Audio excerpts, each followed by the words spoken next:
Greetings world. We are anonymous.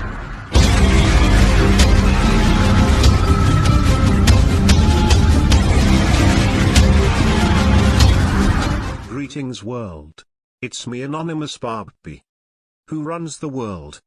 80 of the world's most powerful people are members. The rest are chosen by the group's steering committee. Some attendees are invited occasionally because of their knowledge or involvement in relevant topics. Others are first-timers, chosen for their possible later usefulness. They must come alone. Personal assistants and bodyguards are quarantined in a separate hall. And the host state provides security to keep outsiders at bay. 1/3 of attendees are political figures. The others are from industry, finance, academia, labor, and communications. And the meeting follows Chatham House rules, letting attendees freely express their views in a relaxed atmosphere, knowing nothing said will be quoted or revealed to the public. Most importantly, you must never talk about the meetings. Shadow World Government, a private club where presidents, prime ministers, international bankers and generals rub shoulders, where gracious royal chaperones ensure everyone gets along, and where the people running the wars, markets, and Europe, and America, say what they never dare say in public. One international identity that observes one set of universal values.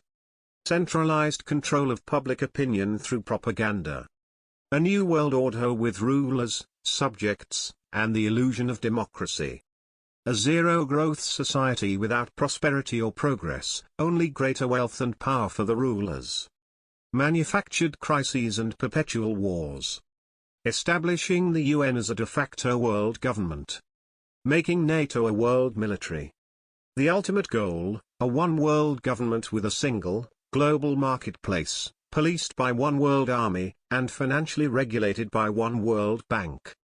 The Bilderberg Network allegedly controls a number of think tanks and corporations that influence governmental policy around the world. One such institution is the Council on Foreign Relations, CFR, the U.S. non-profit, non-partisan center that influences foreign policy and international affairs. One of its 1921 founders, Edward Mandell House, lived in the White House during Woodrow Wilson's term as president. House reportedly set Wilson's policies, helped draft the Treaty of Versailles, helped pass the Federal Reserve Act in December 1913 and ratify the 16th Amendment shortly thereafter. Those actions gave money creation power to bankers and created the federal income tax. David Rockefeller is the honorary chairman of the CFR, as well as the only member of the advisory board for the Bilderberg Group. David Rockefeller wrote, "Some even believe we are part of a secret cabal working against the best interests of the United States, characterizing my family and me as internationalists and conspiring with others around the world to build a more integrated global political and economic structure, one world, if you will. If that's the charge, I stand guilty, and I am proud of it."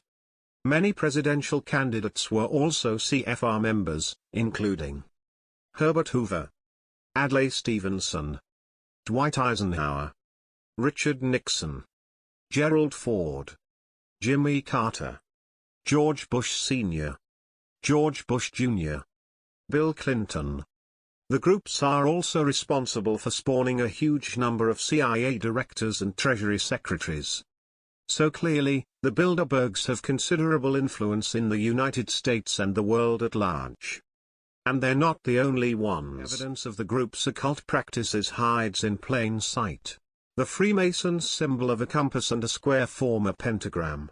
This pentagram is the group's calling card, discreetly featured on our money and in the cityscape of Washington, D.C. You have to admit, it seems odd to have a pyramid with an all-seeing eye on our $1 bill. It's also odd that the words decorating that pyramid read, Annuit Coeptis Novus Ordo Seclorum, which translates to announcing the beginning of the new world of the ages or new world order. And what's more, if you lay a pentagram over the pyramid, the points reach the letters Mason.